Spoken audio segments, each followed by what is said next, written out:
Iglesia Bautista Misionera del Talar le invita a escuchar el siguiente mensaje que edificará su fe.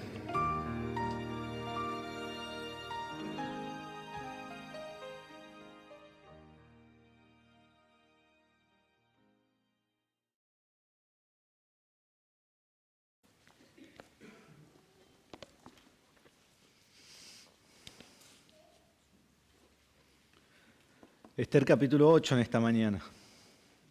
Cuando nosotros pensamos en Dios y quién es Dios, hay una cosa que podemos estar seguros, que Dios es fiel en cumplir sus promesas. Dios es fiel en cumplir sus promesas.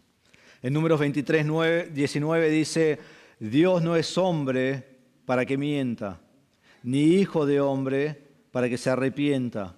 ¿Lo ha dicho Él y no lo hará? ¿Ha hablado y no cumplirá? En 2 Corintios 1:20 dice, pues tantas como sean las promesas de Dios, en Él todas son sí. Todas son sí. Entonces Dios va a cumplir lo que ha prometido. Todo lo que promete lo hará. Y eso fue verdad para Israel. Nosotros hemos hablado en los últimos meses y hemos visto cómo Dios ha prometido promesas, ha hecho promesas a Abraham. Abraham le prometió una tierra, le prometió una descendencia y le prometió una gran nación para siempre. Para siempre, lo vemos en Génesis 12, en Génesis 17 y en otras partes de Génesis. Hizo un pacto perpetuo con Abraham.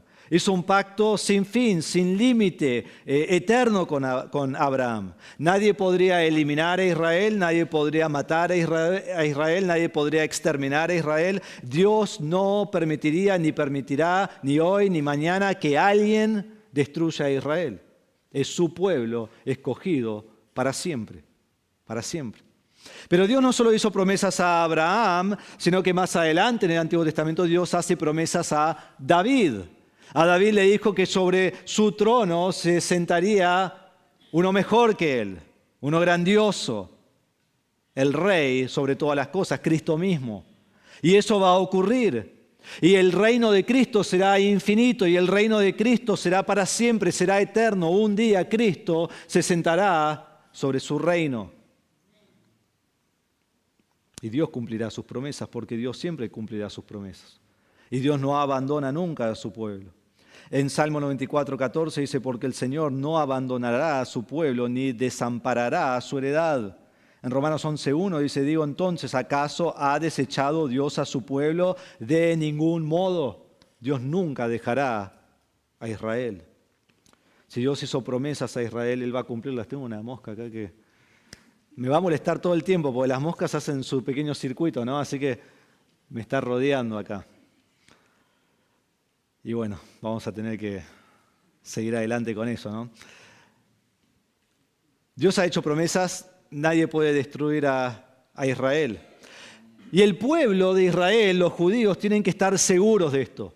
Seguros, porque cuando nosotros estudiamos el libro de Esther, vamos a notar una cosa muy importante. Las cosas para el pueblo van mal, van de mal en peor.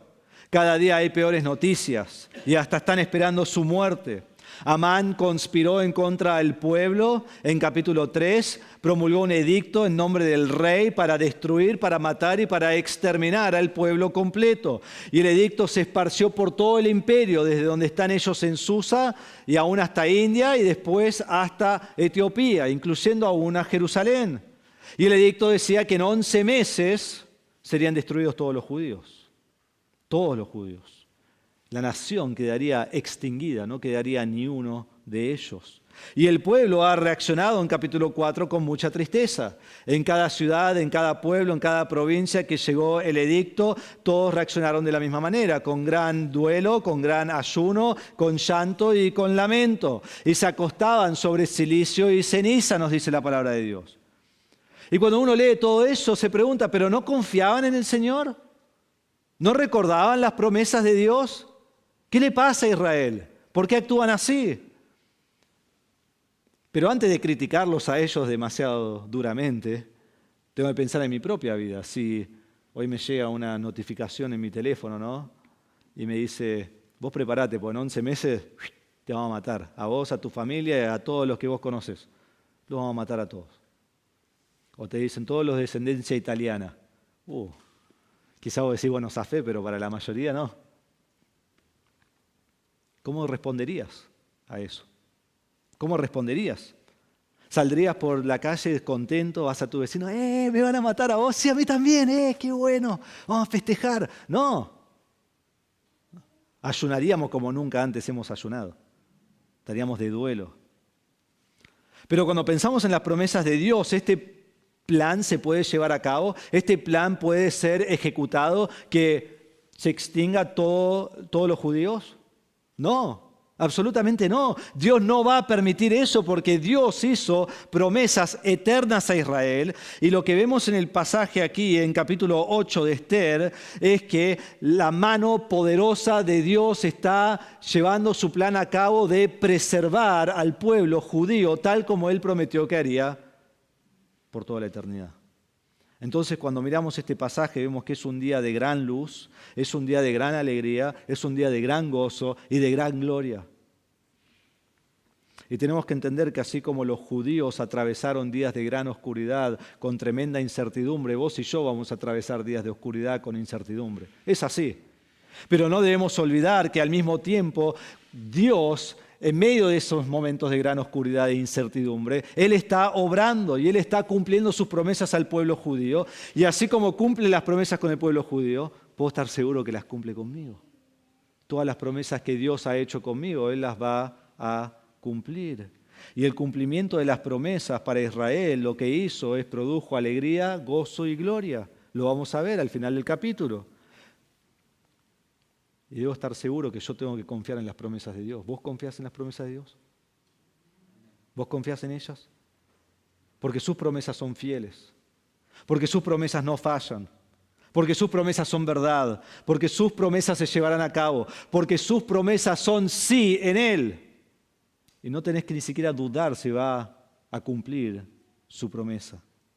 Y porque Él es fiel en cumplir su promesa, le damos toda la gloria. Y como dice Hebreos, mantenemos firme la profesión de nuestra esperanza sin vacilar, porque fiel es aquel que prometió. Yo soy fiel, eso me mantiene firme. Y debo estar firme porque Dios es fiel. Entonces, gloriate, regocijate y alegrate en Jehová tu Dios, porque Él es tu luz que fielmente cumple sus promesas a ti.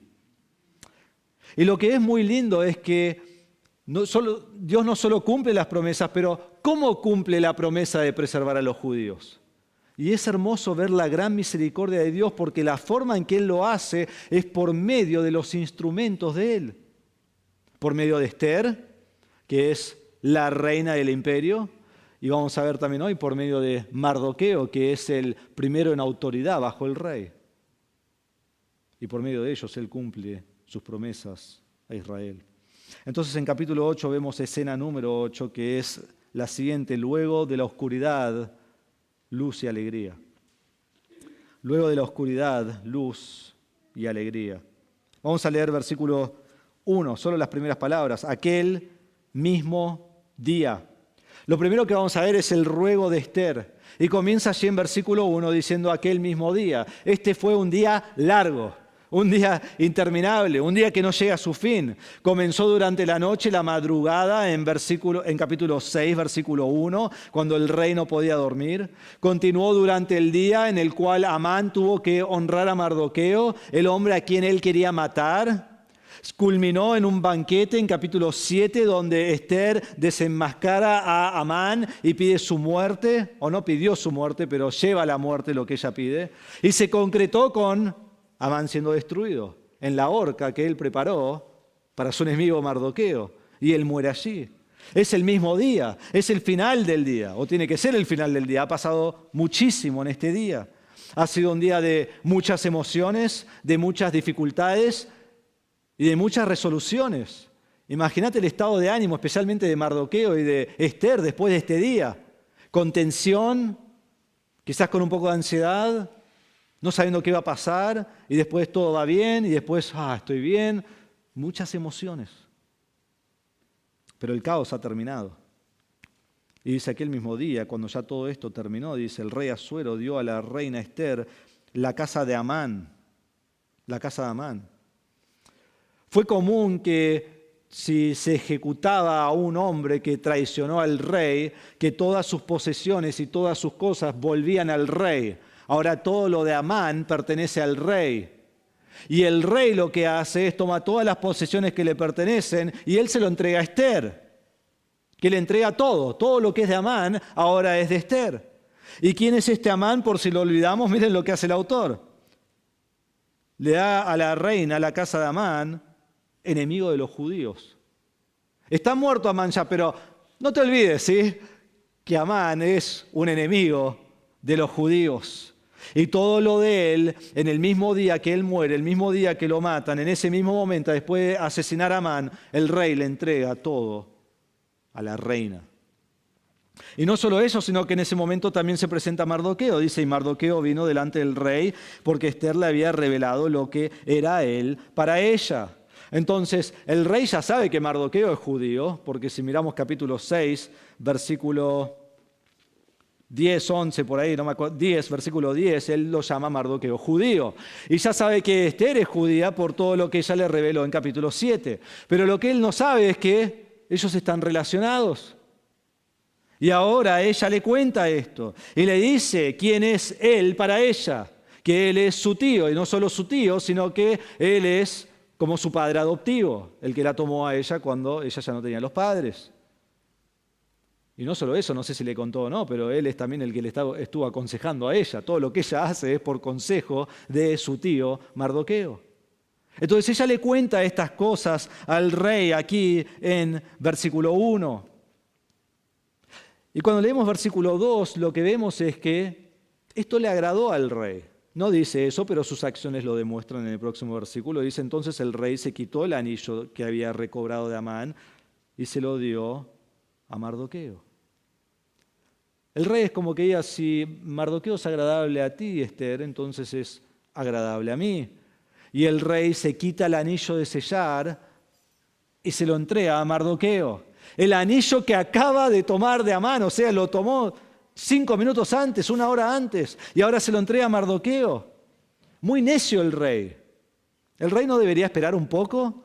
Quizás unos meses, quizás unas semanas, quizás unos días, aunque sea la noche. Esperá la noche, dormí, levantate al otro día y tomá una decisión con entendimiento, con pensamiento. Mirá cómo te fue la última vez que entregaste el anillo. Pero se lo entrega. Le entrega todo a Mardoqueo. Y no solo eso, sino que Ester puso a Mardoqueo sobre la casa de Amán. Entonces se le da el anillo de sellar y ahora Ester, todo lo que le pertenecía al rey, que le dio a la reina, ella ahora se lo da a Mardoqueo. Entonces Mardoqueo recibe todo en un mismo día. El día que él tenía que morir en el plan de Amán, él recibe las riquezas de Amán, la gloria de Amán, la posesión de Amán, todo lo que Amán deseaba y aún más que Amán no tenía, y tiene toda la autoridad del rey. Mardoqueo tiene todo y más de lo que tenía Amán. Increíble. Pero hermanos, esta es la providencia de Dios, no debe sorprendernos. En un mismo día, dos judíos, dos personas exiliadas, décadas antes, 2 personas sin importancia, Dios los exalta. Ester, una persona que no tiene ninguna cualidad en su vida que debe ser exaltada. Ella es exaltada a un lugar supremo en el reino del imperio y ella es la reina del rey Asuero. Ella tuvo un concurso de belleza con todas las mujeres del imperio y ella fue elegida. Tenemos a Mardoqueo, él fue enaltecido como el hombre superior bajo el rey. ¿Por qué? Porque él escucha acerca de que van a matar al rey y el rey lo pone en este lugar años después. Dios no solo ha cumplido sus promesas y las va a cumplir en capítulo 8, pero lo que vemos es que mientras las está cumpliendo, Dios es bondadoso en extremo con estas personas. ¿Qué hicieron estos dos para obtener su lugar? Hermanos, no hicieron nada, absolutamente nada. Ester llegó allí porque era más hermosa que todas las demás mujeres. ¿Qué hizo Ester para ser hermosa? Nada, Dios le tiró un rayo de hermosura en la cabeza. Es hermosa, pues Dios la hizo hermosa. No es que se levantó y dijo, ahora decido ser hermosa. No. ¿Y qué hizo Mardoqueo para escuchar acerca de la conspiración del rey? El texto ya nos mostró que le llegó a su conocimiento. Él no hizo nada, Dios hizo que eso llegara a su conocimiento. Entonces ellos en realidad no hacen nada, Dios los pone en ese lugar. Dios lo exalta a ese lugar. Y decís, ¿para qué decís todo eso? Para que nosotros entendamos que Dios hace exactamente lo mismo con nosotros. Dios actúa de esa manera con nosotros. Y lo primero que vemos es que vos y yo no somos dignos de nada. No somos dignos de nada. Aunque en nuestra mente a veces pensamos que lo somos, pero no lo somos. Y Dios nos ha dado todo. Y Dios no solo nos ha dado todo, pero Dios nos ha provisto todo en abundancia. Nos da su gracia en abundancia. Lee Efesios capítulo 2, 1 al 10, lo vas a ver allí. Nos da su misericordia en abundancia. Nos da su bondad en abundancia. Nos da su perdón cuando pecamos en abundancia. Entonces quizás no seas rey en este mundo, pero ¿sabes qué? Perteneces al reino de Dios, mucho mejor. Quizás no seas exaltado en este mundo, pero Dios dice que exalta al humilde en su debido tiempo. Quizás no seas rico en este mundo, pero en Cristo tenés todas las riquezas que pueden existir, es mucho mejor. Entonces quizás no tengas todo lo material aquí, quizás no tengas la mejor salud aquí, quizás no tengas la vida más fácil aquí, quizás tu vida es muy difícil, pero tenés a Cristo. Tenés a Cristo. Nosotros no merecemos nada y Dios nos da en abundancia. Entonces a Él sea la gloria que abundantemente Él suple nuestras necesidades y da aún más allá de lo que merecemos, porque no merecemos nada. Entonces en la dificultad tengo a Dios, quien es mi consuelo. Y en la prueba tengo a Dios en quien puedo confiar. Y en la tentación Dios me da la salida. Entonces sea lo que sea que me sobrevenga, allí está Dios en mi debilidad como roca firme, abundantemente proveyendo todo lo que yo necesito. El mundo no tiene eso.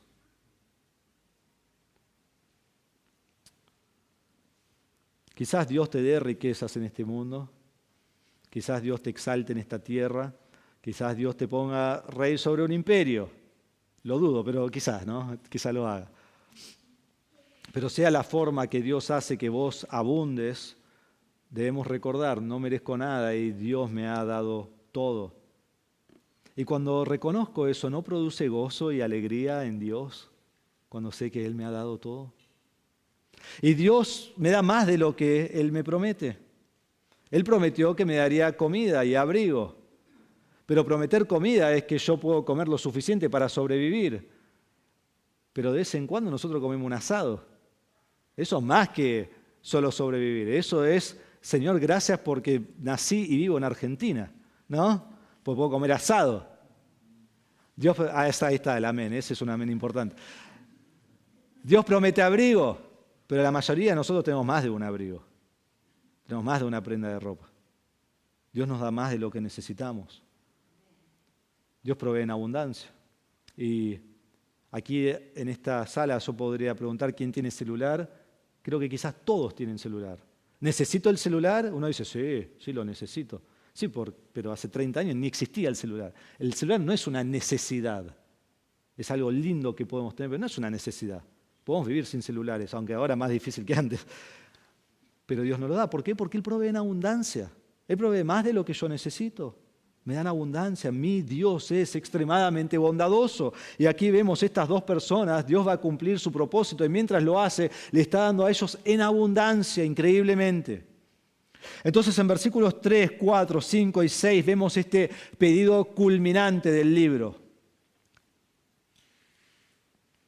El libro ha trazado el mal de Amán. En capítulo 3 él formula un plan de exterminar a todos los judíos. En capítulos 5, 6 y 7 vemos esa tensión entre Amán y Mardoqueo, donde Amán quiere destruir a Mardoqueo y Mardoqueo ni siquiera lo sabe, pero él lo quiere hacer. Y le construye una horca para Mardoqueo. De madrugada se presenta al rey para pedir su muerte, la cual nunca llega a ser. Y Ester acusa a Amán de lo que él ha hecho. El rey explota en ira. Sale del lugar donde tiene el banquete, va a su jardín, después vuelve y decide matar a Amán. Pero miren esto tan interesante al final del versículo 10 del capítulo 7. Después de que mata a Amán, dice, y se aplacó el furor del rey. Esto es bueno, pero al mismo tiempo es malo. Porque para el rey es como, bueno, caso cerrado. Amán murió, ya está. Eso es lo único que importaba, porque él atentaba a la vida de mi esposa, de la reina. Y ahora él está bien, él está tranquilo, a él ya se le pasó este enojo y sabemos que el rey se enoja, después se le pasa y sigue con su vida. ¿Pero se ha resuelto la situación? No, el peligro sigue. El 13 de Adar van a ser destruidos. La reina por ahora está a salvo, Mardoqueo está a salvo, pero el resto del pueblo no está a salvo.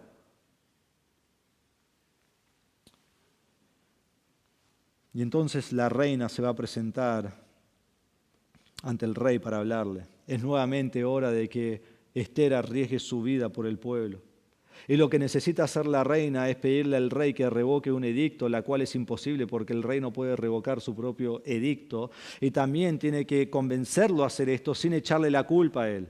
Recuerdan que en capítulo 7 ella tenía que echarle la culpa a Amán y que el rey no sea el culpable de todo esto, y lo hizo, pero ahora Amán está muerto. Queda un solo culpable, es el rey, porque el edicto se hizo en su nombre. Entonces ella tiene que convencerlo sin echarle la culpa del edicto.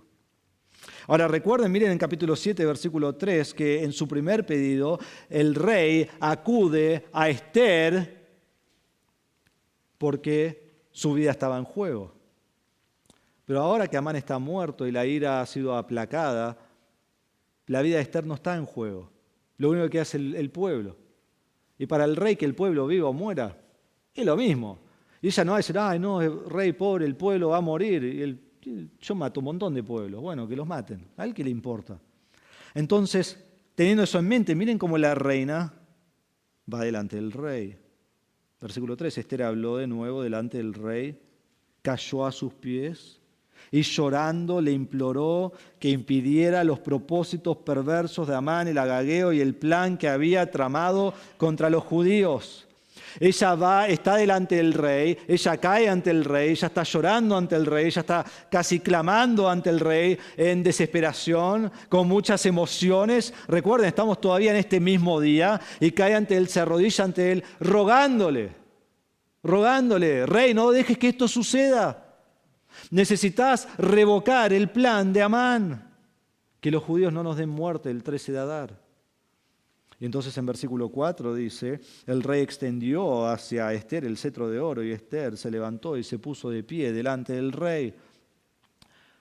Ahora aquí hay algunos que creen, y está bien, porque no sabemos con certeza, yo no creo que es así, pero que creen que versículo 3 es un evento aparte de versículo 2 y la reina nuevamente se ha presentado ante el rey, ha arriesgado su vida ante el rey, como en capítulo 5, versículo 1, y el rey le extiende el cetro, entonces ella vive.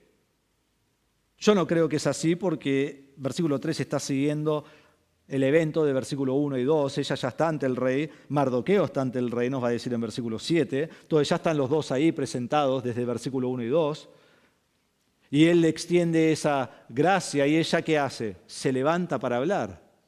Entonces esto no es misericordia para que ella viva, sino que esto es ánimo para que ella comunique la inquietud que ella tiene delante del rey.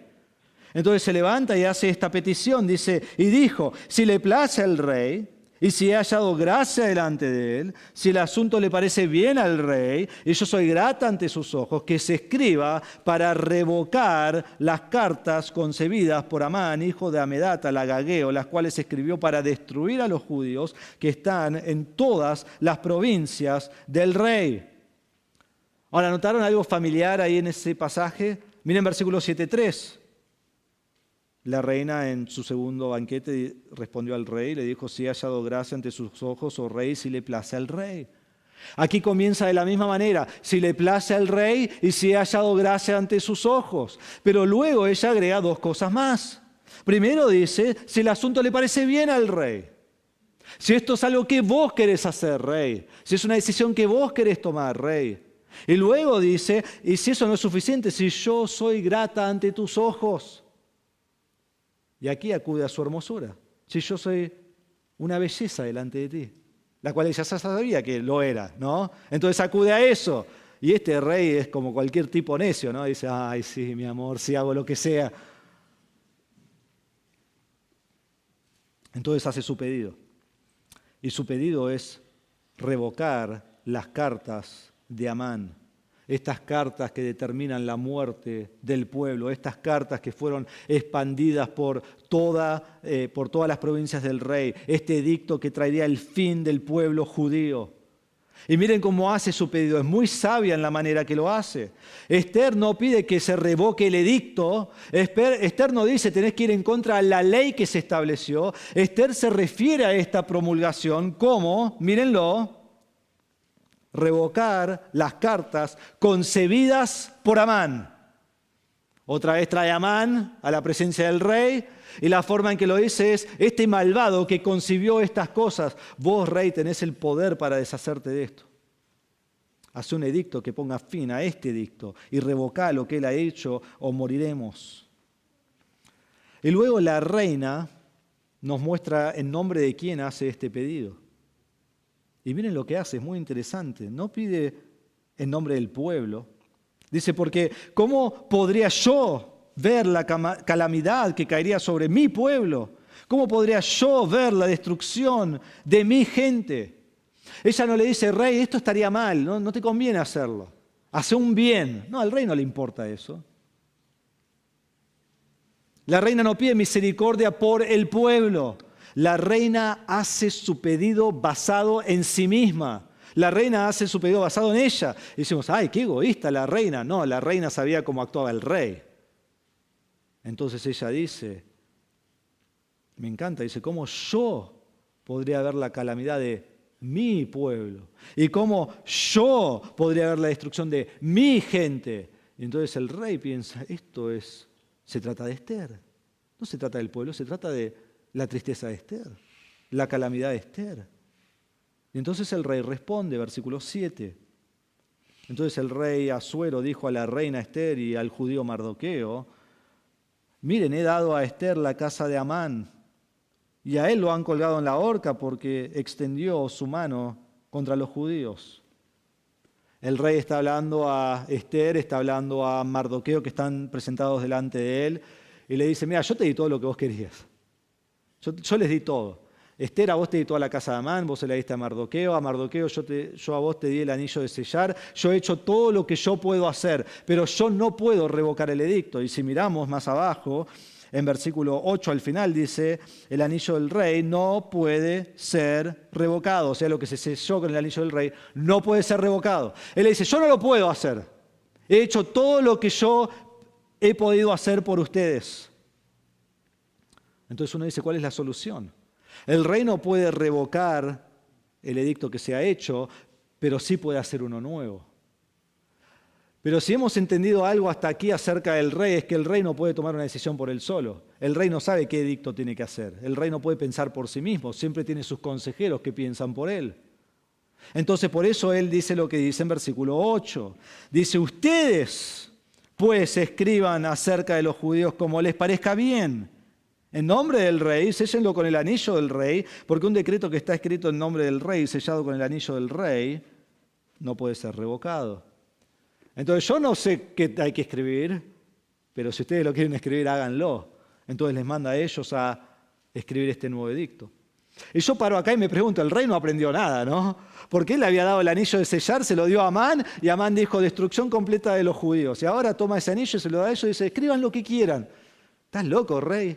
Aunque sea léelo esta vez, antes de promulgarlo, pero lo hace. Y vemos allí a Dios obrando por medio de todo esto, dándole la autoridad y el poder a estos judíos. Entonces, ¿qué deben hacer? Bueno, quiero que comparemos este versículo con 3:11. Vamos a hacer muchas comparaciones en el punto que viene entre capítulo 8 y 3, pues increíble lo iguales que parecen. Pero en capítulo 8:8 dice que escriban lo que les parece bien. Dice, ustedes pues escriban acerca de los judíos como les parezca bien. Y en capítulo 3, versículo 11, a Amán le dijo que se quede con su plata y también con el pueblo. Le dice ahí al final, para que hagas con él lo que te parezca bien. Amán le dijo, haz lo que a vos te parece, a mí no me importa. Y ahora ellos le dicen, hagan lo que a ustedes les parezca. Cometen en realidad los mismos errores que siempre. En capítulo 3, versículo 12, dice, entonces fueron llamados los escribas del rey y habla todo eso y al final dice que el edicto fue escrito en el nombre del rey Asuero y sellado con el anillo del rey. Y ahora aquí en versículo 8 le dice que hagan lo que le parezca bien. En nombre del rey, césenlo con el anillo del rey. Entonces van a hacer exactamente lo que hizo Amán y él le da la misma instrucción. Y dice, y hagan esto, y si lo hacen, no puede ser revocado, así como el primero no podía ser revocado. Entonces el rey no puede revocar lo que ha hecho Amán, pero sí puede hacer otro edicto que en cierta manera se deshace del primero. Y entonces les da el poder a ellos de escribir este edicto para que ellos hagan lo que ellos quieran y lo sellen con el anillo del rey. Y lo que vemos en todo esto es que Dios providentemente establece a Mardoqueo y Ester en una posición en todo este imperio para llevar a cabo el plan de Dios que Él ha cumplido hacer, que Él ha prometido hacer. Y aquí lo cumple. Entonces pasamos del ruego de Ester al decreto de Mardoqueo, en versículos 9 al 14. Lo primero que vemos aquí es la fecha. La fecha. Dice, así que fueron llamados los escribas del rey en aquel momento, en el mes tercero, es decir, el mes de Siván, en el día 23. Tenemos la fecha. Y yo sé que esto ha sido un tiempo desde que lo vimos, entonces miremoslo aquí. ¿Cuáles son las fechas que nosotros tenemos en el libro de Ester, o la última fecha aunque sea? La última fecha que tenemos en el libro de Ester se encuentra en capítulo 3, versículo 12. Dice, entonces fueron llamados los escribas del rey el día 13 del mes primero. El día 13 del mes primero, este es el mes de Nisán. La última fecha que tenemos es el 13 de Nisán, que es marzo-abril. Y ahora estamos en el día 23 de Siván, que es mayo-junio. Entonces, ha pasado un lapso de tiempo, han pasado 2 meses y 10 días. Y la pregunta es, ¿en qué momento? Quizás a vos no te importa, pero yo me volví loco pensando, ¿en qué momento pasaron estos 2 meses y estos 10 días? Tengo que saber. Entonces empecé a estudiar, empecé a ver dónde está el lapso de tiempo entre capítulo 3, versículo 12 y capítulo 8, versículo 9. Y para los 2 o 3 que están interesados en esto, escuchen. El resto actúe como que escucha. ¿Sí? Primero no sabemos, pero déjenme darle algunas posibilidades. Podría ser que este lapso de tiempo ocurra entre capítulo 3, versículo 15 y capítulo 4, versículo 1, desde la promulgación del primer edicto de Amán hasta que Mardoqueo se enteró de lo que se promulgó. Y puede ser que allí haya pasado un tiempo. Es probable, no tanto, pero cuando llegamos al final vamos a ver que quizás es lo más probable. Pero ahí pudo haber ocurrido. Sabemos que no ocurrió en capítulo 4 porque todo capítulo 4 pasa en un solo momento, en un solo día. Entonces allí no pasaron 2 meses. Sabemos que no ocurre entre capítulo 4 y capítulo 5 porque en capítulo 4 termina con Ester diciendo vamos a hacer 3 días de ayuno y capítulo 5 comienza con ella presentándose ante el rey después de 3 días de ayuno. Entonces ahí pasaron 3 días nomás, pero no 2 meses y 10 días. Y sabemos que no ocurre entre capítulos 5, 6, 7 y 8, 1 y 2, porque todo eso ocurre en el mismo día. Todo eso es en las mismas 24 horas. Entonces allí no ocurrió tampoco. Entonces, ¿dónde nos deja eso? Bueno, podría ocurrir entre capítulo 8, versículo 2 y versículo 3. Y algunos creen que es ahí. Entonces Ester nuevamente se presenta ante el rey, arriesga su vida después de 2 meses. Pero no es probable eso, porque han tenido todo este día donde se ve la destrucción de Amán y ahora Ester espera 2 meses y después se presenta llorando ante el rey. No, lo hace inmediatamente. Mi pueblo todavía está en problema, no va a esperar 2 meses. Entonces para mí lo más probable es que ocurra o entre 3.15 y 4.1 o entre 8.8 y 8.9. Porque en 8.8 el rey le dice, ustedes escriban lo que les parece mejor escribir y en 8.9 ellos lo escriben. Para mí lo más probable es que ocurra ahí, pero no sabemos. No sabemos. Dices todo ese tiempo para decirme que no sabemos, ¿no? Pero es muy interesante que no es el punto del autor. Él no quiere que sepamos cuándo ocurre eso. Pero sabemos, lo que estamos seguros es que han pasado 2 meses y 10 días y ahora estamos en el mes de Siván. Y ahora faltan 9 meses hasta llegar a Adar, que es cuando ellos iban a ser destruidos. Entonces, cuando miramos todo esto que está ocurriendo, esto ya lo puedes apagar, Mauro, gracias. Cuando vemos todo lo que ha ocurrido, seguimos aquí en el texto y vamos viendo que lo que van a escribir es muy parecido a lo que vimos en capítulo 3. Entonces vamos a ir comparando. Volvamos primero a capítulo 3, versículo 12, y vamos a ver el edicto de Amán. Dice, entonces fueron llamados los escribas del rey el día 13 del mes primero, y conforme a todo lo que Amán había ordenado, fue escrito a los sátrapas del rey, a los gobernadores que estaban sobre cada provincia, y a los príncipes de cada pueblo, a cada provincia conforme a su escritura, a cada pueblo conforme a su lengua, escrito en el nombre del rey Asuero y sellado con el anillo del rey. Allí se promulgó un edicto y esto fue a los sátrapas, a los gobernadores, a los príncipes de las provincias, a cada provincia conforme a su escritura y a cada pueblo conforme a su lengua. Esto fue comunicado por todo el imperio de Persia, tal como Amán lo escribió. Ahora miren conmigo capítulo 8, versículo 9. Así que fueron llamados los escribas del rey en aquel momento, en el mes tercero, es decir, el mes de Siván, en el día 23. Y conforme todo lo que ordenó Mardoqueo, se escribió a los judíos, a los sátrapas, a los gobernadores y a los príncipes de las provincias que se extendían desde la India hasta Etiopía, 127 provincias, a cada provincia conforme a su escritura y a cada pueblo conforme a su lengua y a los judíos conforme a su escritura y a su lengua. Mardoqueo escribió en nombre del rey Asuero y sellaron las cartas con el anillo del rey. Y esto fue enviado a todos los lugares. Entonces, si comparamos los dos, son casi iguales. Aquí agrega algunas cosas, entonces tenemos que ver qué es lo que agrega. Primero agrega que son estas provincias que se extienden desde la India hasta Etiopía, 127 provincias, que esto nos lleva al principio, ¿no? A capítulo 1, versículo 1, ¿qué decía allí? Que Asuero reinaba sobre las 127 provincias desde la India hasta Etiopía. Entonces agrega eso, para que si uno dice, si tiene duda de dónde llegó este edicto, llega a todo el imperio de Persia, incluyendo aún a Jerusalén. Pero luego agrega otra cosa más. No sé si lo captaron, 2 veces lo menciona, una vez al principio y una vez al final. Esto se escribe también a los judíos, Miren el principio, en el día 23, conforme a todo lo que ordenó Mardoqueo, se escribió a los judíos. Y miren el final de versículo 9. Y a los judíos conforme a su escritura y a su lengua.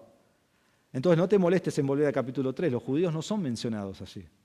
No son mencionados. Porque Amán no le escribió a los judíos. Amán escribió a todos menos a los judíos. Amán escribió que maten a los judíos. Si ellos se enteran bien, si no se enteran, ¿qué me importa? Mátenlos. Pero aquí esto está escrito a los enemigos, pero más que ellos está escrito a los judíos. Comienza y termina con los judíos. ¿Para qué? Para que sea un edicto de esperanza para ellos. Dios va a cumplir su promesa. Ustedes van a vivir. Esto es para ustedes. Y le dice, esto está en su lengua, esto está en su idioma, esto está escrito para ustedes. Es primeramente para el judío, últimamente para el judío y exclusivamente para el judío. Es para ellos que se escribe.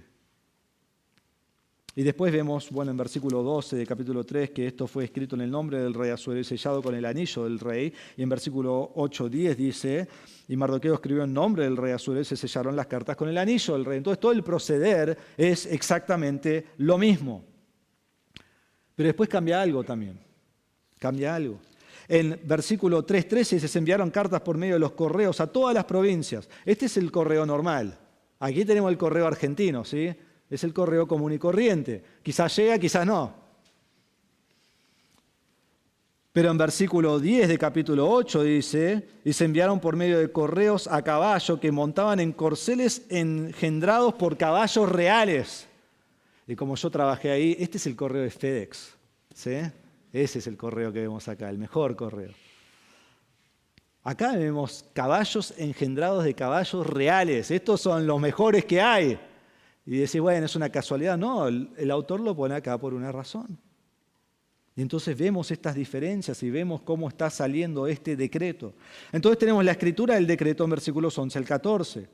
¿Cuál fue el decreto original? Miremoslo. Se envían esta carta a todas las provincias. ¿Y para qué es? Para destruir, matar y exterminar a todos los judíos. Al fin mencionó a los judíos, ¿no? Pero para que los maten. Jóvenes y ancianos, niños y mujeres, en un solo día, el día 13 del mes 12, que es el mes de Adar, y sus posesiones dadas al saqueo. Ahora miremos capítulo 8, versículo 11. Este es el decreto presente.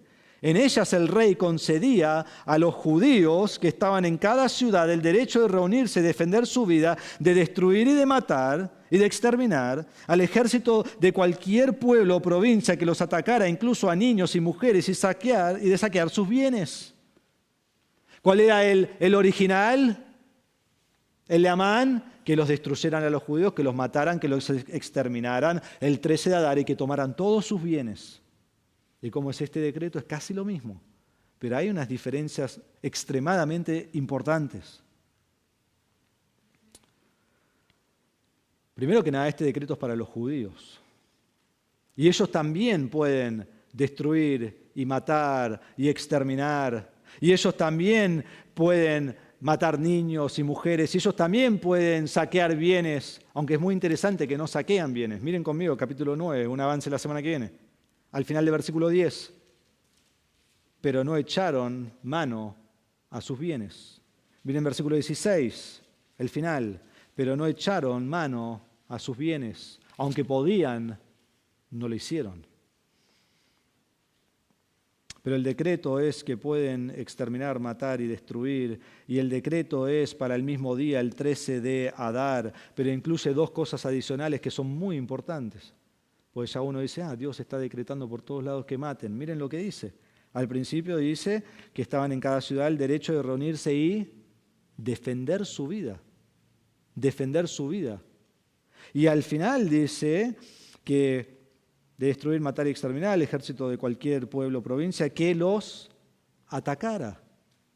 Esto no es para salir y hacer una masacre de todas las naciones. Esto es un decreto para que los judíos puedan defenderse.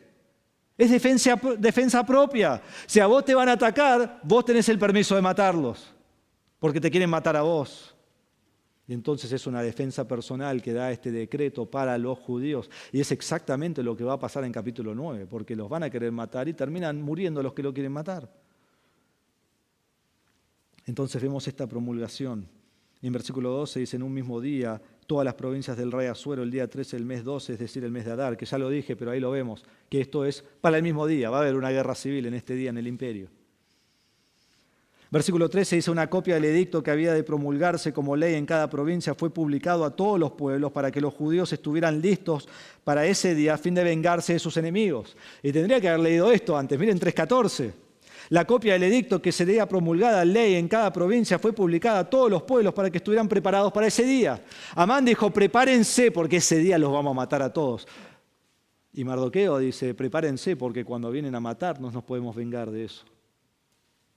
Entonces es un edicto completamente al revés, pero tiene algunas reservas este segundo edicto.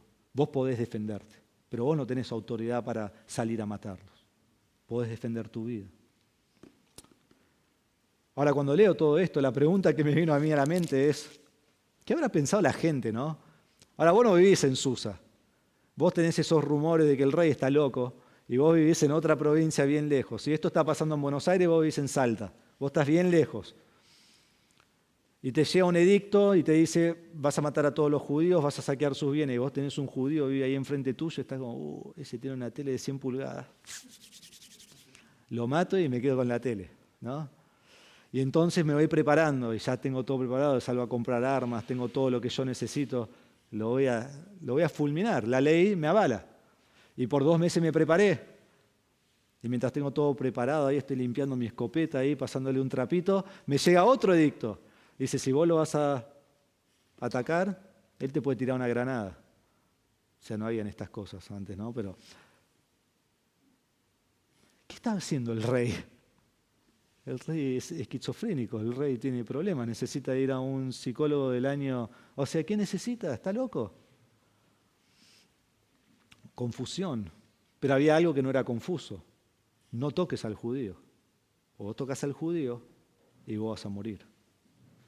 Entonces sale este correo en versículo 14, los correos apresurados y apremiados por la orden del rey salieron montados en los corceles reales y el decreto fue promulgado en la fortaleza de Susa. Y aquí también hay diferencias porque en capítulo 3 dice que salieron los correos apremiados por la orden del rey. Y acá dice apremiados y apresurados y dicen los corceles reales. Esto es algo mucho más fuerte aún de lo que fue lo que hizo Amán. Y esto es promulgado también en la fortaleza de Susa, al igual que en capítulo 3, el final del capítulo es promulgado en Susa. Entonces tenemos el ruego de Ester al principio del capítulo, después tenemos el decreto de Mardoqueo en nombre del rey, y en tercer lugar vemos la gloria del pueblo. La gloria del pueblo. ¿Cuál fue la respuesta al primer edicto? En capítulo 3, versículo 15... el rey y Amán están bebiendo vino, mientras que el pueblo está turbado. Está turbado. Capítulo 4, versículo 1, tenemos a Mardoqueo. Él rasga sus vestidos, él se viste de cilicio y se pone sobre sí ceniza, y tiene lamento y gran clamor por toda la plaza de la ciudad. Todos los pueblos se van enterando a medida que va llegando el edicto por todo el imperio y todos ellos reaccionan de la misma manera, con gran duelo, con gran ayuno, con llanto, lamento, nos dice capítulo 4, versículo 3. Se acostaron en cilicio, sobre ceniza. Esa es la respuesta al primer edicto. Pero miren la respuesta al segundo edicto. Todo ha cambiado. Primero ha cambiado la posición de Mardoqueo. Miren versículo 15, entonces Mardoqueo salió de la presencia del rey en vestiduras reales de azul y blanco con una gran corona de oro y un manto de lino fino y púrpura. La ciudad de Susa dio vivas y se regocijó. Lo primero que vemos es lo que ha pasado con Mardoqueo. Su posición ha cambiado. Luego del primer edicto, cilicio y ceniza. Luego del segundo edicto, ropas reales. Ropas reales. Se presenta ante todo el pueblo, tiene azul y blanco, y esto muestra su nueva posición en el reino, eran colores de realeza, tiene una corona de oro sobre él, y es uno de los hombres más poderosos, aún el hombre más poderoso del imperio después del rey. Y después dice que le ponen lino fino y púrpura. ¿Se acuerdan que vimos eso? Capítulo 1, versículo 6, en el banquete del rey, él tenía todo decorado de lino fino y púrpura porque era algo increíble. Y si prestaste atención hoy a la lectura, nunca me había dado cuenta, pero dice lo mismo de la mujer hacendosa. ¿Qué hace ella? Ella está cosiendo lino fino. Y creo que decía púrpura, pero lino fino por lo menos. Era algo de realeza. Esto era lo mejor de lo mejor. Y así se presenta Mardoqueo, y así lo presenta el rey a Mardoqueo delante del pueblo. Entonces la nueva posición de Mardoqueo es realeza, no es el rey, pero es el consejero número 1 del rey. Y Mardoqueo tiene todo lo que Amán tenía y todo lo que Amán quería, porque aún tiene la honra y la gloria que Amán tanto quería y nunca lo pudo tener. Y Mardoqueo lo tiene, sin buscarlo. Entonces, primero vemos que cambia la posición de Mardoqueo. Y segundo, vemos aquí en versículos 16 y 17 que cambia la respuesta del pueblo. La respuesta del pueblo ha cambiado. Versículo 16. O el final de 15 dice, la ciudad de Susa dio vivas y se regocijó. Para los judíos fue día de luz, alegría, de gozo y gloria en cada provincia, en cada ciudad, en todo lugar a donde llegaba el mandato del rey y su decreto. Había alegría y gozo para los judíos, banquete y día festivo. ¿Cómo fue su reacción al primer edicto que dijimos? Duelo, ayuno, lamento, llanto, clamor. ¿Cuál es su respuesta ahora? Alegría, gozo, gloria, banquete. ¿Por qué? Versículo 16, porque la luz había llegado. Porque la luz había llegado. Porque el pueblo había sido salvado. Porque la promesa fiel de Dios había sido cumplida. Porque Dios estaba rescatando a su pueblo. ¿Y su respuesta cuál es al ver el rescate de Dios? Gozo, alegría, gloria. Y esta palabra gloria acá, a veces traducida honra, es la palabra yekar. ¿Se acuerdan que lo vimos? Que Amán quería honra y él termina honrando a Mardoqueo. Es la misma palabra. Y ahora el pueblo es honrado. Entonces Amán trabajó toda su vida para humillar y destruir a Mardoqueo y ahora Mardoqueo es honrado. Y él trabajó toda su vida para destruir y humillar al pueblo judío y ahora el pueblo judío es honrado. ¿Sabés lo que vos querés? Un Amán que te quiera destruir. Fue un día diferente, fue un día de celebración, fue un día de banquete, fue un día de festejo, fue un día festivo. Y cada provincia, en cada ciudad, en cada lugar donde llegaba este edicto, prorrumpían en una festividad excesiva. Había clamor por todos lados que se habrá escuchado en todas las ciudades que seguían. Increíble. Cuando fue el Mundial el año pasado, los que les gusta el fútbol les gustan mis ilustraciones, los que no, lo siento. Pero cuando fue el Mundial el año pasado, en ese último penal, después vos veías videitos, ¿no? Después de que pasó la semana, decía, cómo era la alegría que teníamos y vas a ver videitos. Y va Montiel a patear el último penal, ¿no? Y ahora lo disfrutás como, lo va a meter ahí, va a ser fácil esto, ¿no? Pero en el momento tensos. Y va y patea el último penal y los videos muestran distintas ciudades. Está Buenos Aires, el Obelisco. Y la gente, y explota, ¿no? Mar del Plata, gente en la playa, Córdoba, Mendoza, distintos lugares. Después te muestran países, los argentinos en Italia, los argentinos en España. Hay argentinos por todo el mundo. Los videos lo demostraron. Y en cada lugar fue lo mismo. Grito, alegría, gozo, lágrimas, felicidad. Todos festejaban. Aún en el Mundial, cuando vos veías el partido y tu partido entraba 30 segundos después del de tu vecino, escuchabas el grito, y vos decías, viene algo bueno, ¿no? Así habrá sido en estas ciudades, ¿no? Venía algo bueno. Lo malo te arruinaron todos los partidos, pero siempre estaba el de la radio, ¿no? Que le llegaba 15 segundos antes. Si hubiera habido un video de esto, hubiera sido así. Pero algo mucho más importante, ¿no? Esto era vida o muerte. En cada ciudad iba llegando y la gente hacía fiesta. Porque había llegado el edicto que los protegía. Era la promesa de Dios. Y esto produjo alegría y gozo. Y en versículo 17 al final vemos 3 resultados inesperados. Dice, y muchos de entre los pueblos de la tierra se hicieron judíos porque había caído sobre ellos el temor de los judíos. Hay 3 resultados inesperados acá. El primero es que muchos se hicieron judíos. Muchos hicieron lo que hizo Ruth, que ella dijo, tú Dios será mi Dios, y determinaron seguir al Dios de Israel. Esto es lo que hicieron muchos los judíos, los gentiles fueron convertidos al judaísmo y proclamaron el mismo Dios que los judíos. Segundo, lo que vemos aquí, dice, porque había caído sobre ellos el temor de los judíos. Los pueblos del imperio temieron a los judíos. Ese es el segundo resultado aquí. Les temieron, les tenían miedo. El temor cayó sobre ellos. Y esta palabra caer la hemos visto muchísimo. ¿Se acuerdan? Nefal. Así como Amán cayó ante Mardoqueo y cayó ante Esther, ahora todos los pueblos que iban a destruir a los judíos caen ante los judíos. Irónicamente, los pueblos que iban a conquistar a los judíos cayeron ante ellos. Los pueblos que se habían preparado por 2 meses ahora tienen terror de los judíos. ¿Y no es así que Dios siempre obra? ¿Que Dios trae temor a los de afuera? ¿Recuerdan cuando Dios mata a Ananías y Zafira porque ellos mienten contra el Espíritu Santo y que dice, y temor vino sobre la iglesia y sobre todos los de afuera? Todos tenían temor. Y aquí en vez de conquistar a los judíos ahora temen a los judíos. Porque uno dice, ¿cómo cambió esto? ¿No los podrían haber matado igual? No, porque ahora por 9 meses tienen un miedo de los judíos, porque Dios puso ese temor en su corazón por medio del edicto. Y tercero, el tercer resultado que vemos es que muchos se hicieron judíos. ¿Lo ven allí? Y muchos de entre los pueblos se hicieron judíos. El deseo de Amán, ¿cuál fue? Destruir a los judíos. Su deseo fue destruir a los judíos.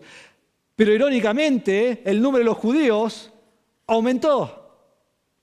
Todo lo que él quiso lograr se hizo lo opuesto. ¿Y no es así que obra Dios tantas veces?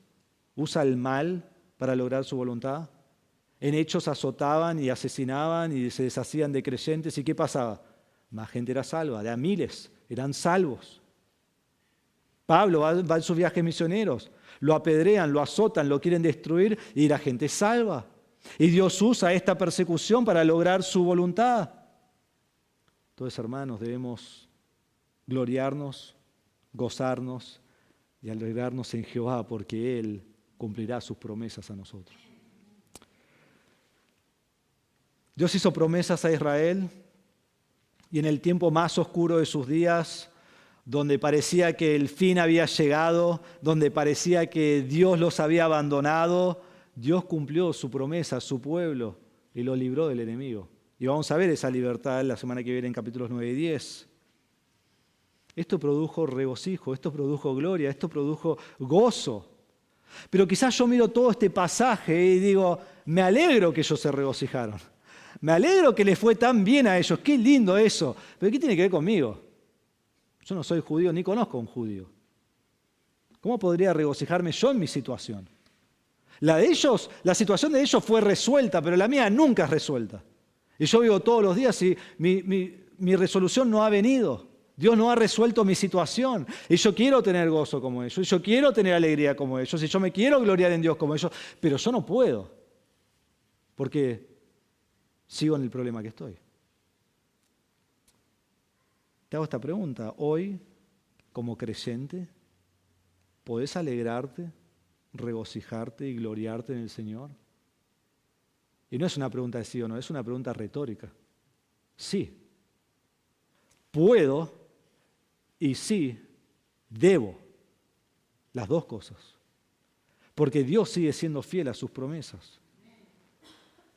Y porque Dios ya ha resuelto tu situación. La Biblia dice que todo aquel que confiesa a Jesús como Señor es salvo. La Biblia dice que todo aquel que cree en Cristo como su Salvador personal tiene vida eterna. La Biblia dice que Jesús es la luz del mundo y la luz ha venido a la oscuridad y que todo aquel que cree en Él ahora es luz y debe andar como luz. Dios ha resuelto nuestra situación. Pero bien, entiendo el principio. Pero ¿cómo resuelve mi situación estar en la luz? ¿Cómo produce gozo y alegría y gloria en mi vida? Porque hermano, ahora sos de Cristo.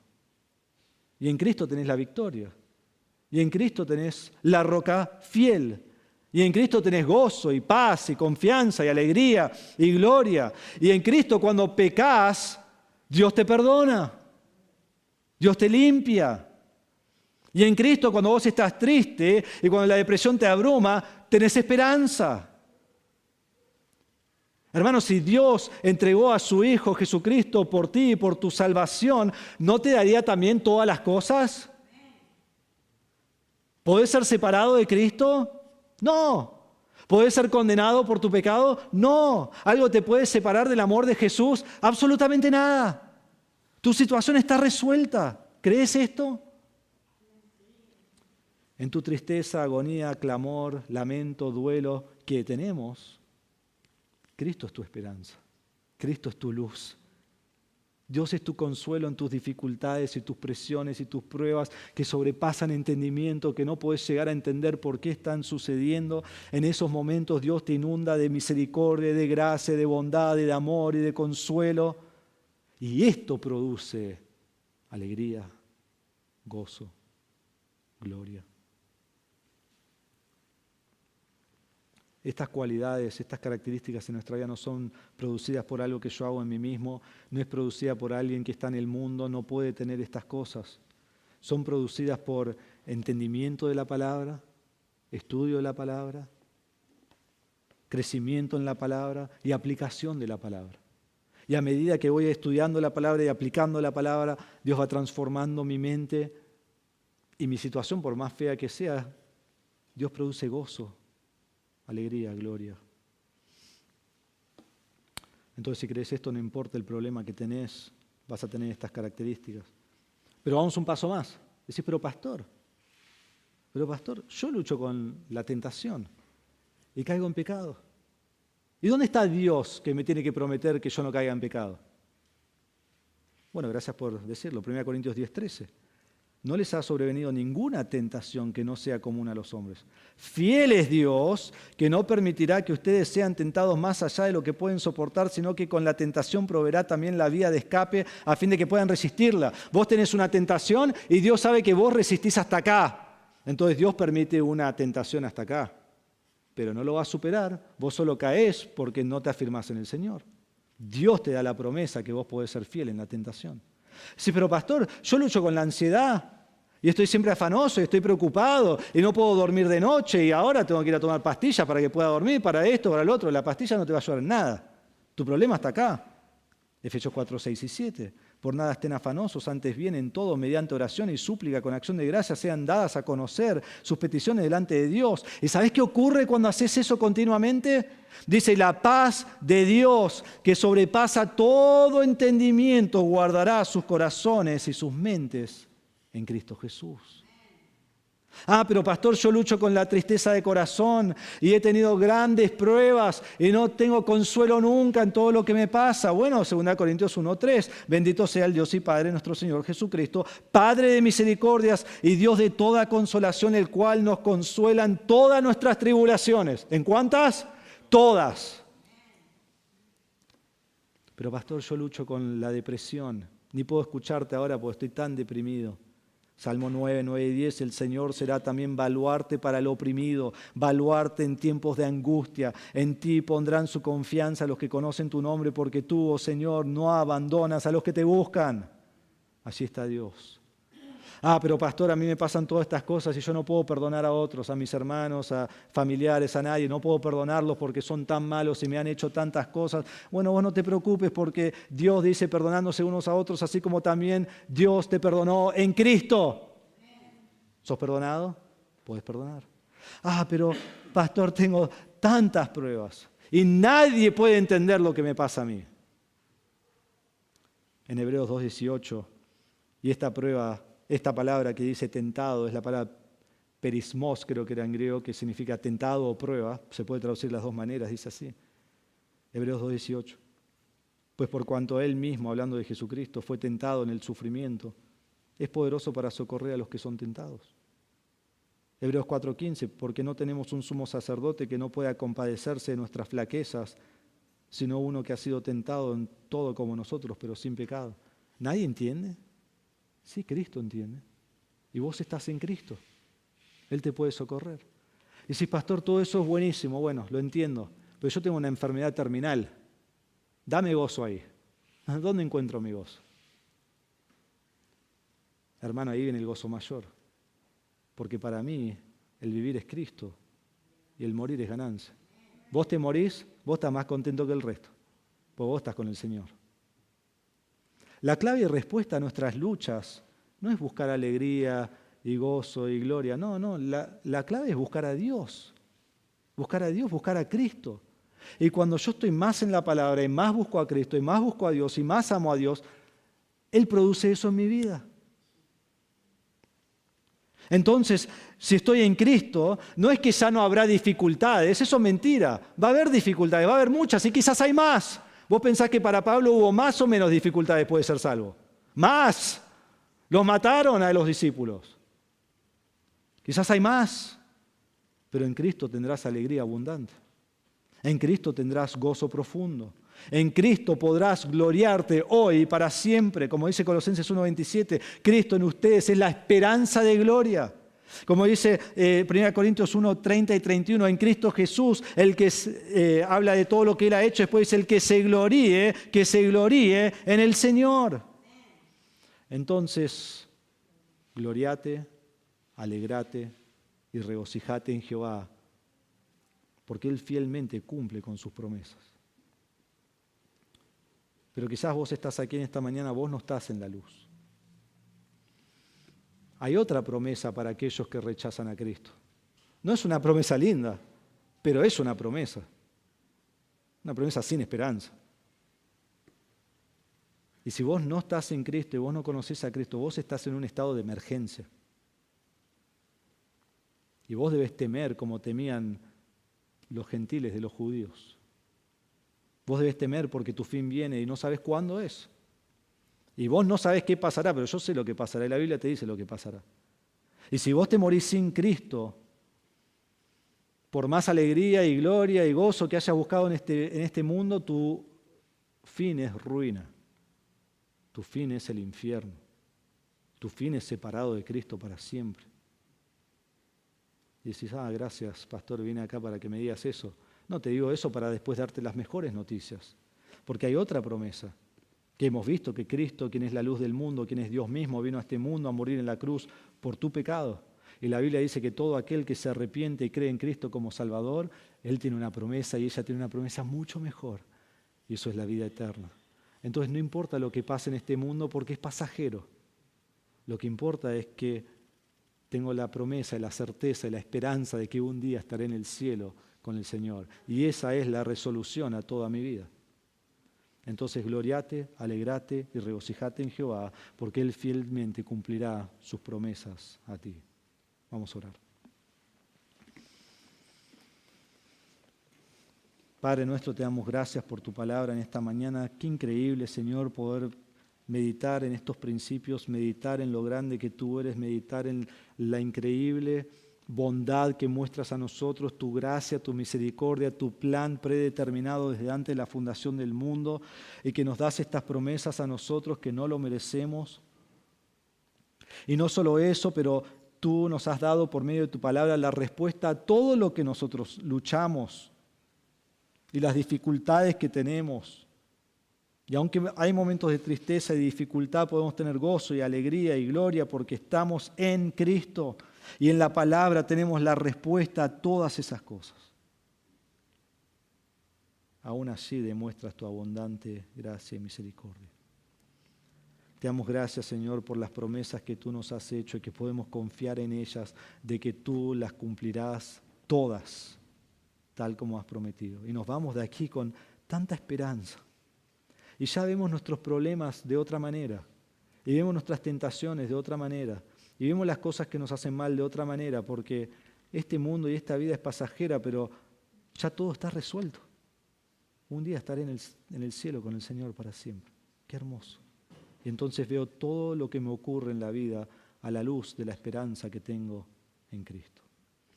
Te ruego, Señor, que si alguien aquí no te conoce como Salvador, que tú obres en su vida. Yo no lo puedo salvar, nadie aquí lo puede salvar, pero tú lo puedes salvar. Que haya convicción en el corazón de esta persona, que se dé cuenta que es pecador, pecadora, que necesita a Cristo, que se arrepienta de su pecado y ponga su fe en Jesucristo como su Salvador, que murió en la cruz por sus pecados y fue resucitado en victoria sobre la muerte.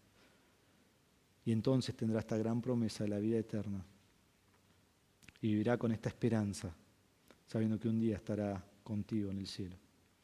Te damos gracias, Señor, en esta mañana por tu palabra, en el nombre de Jesús. Amén.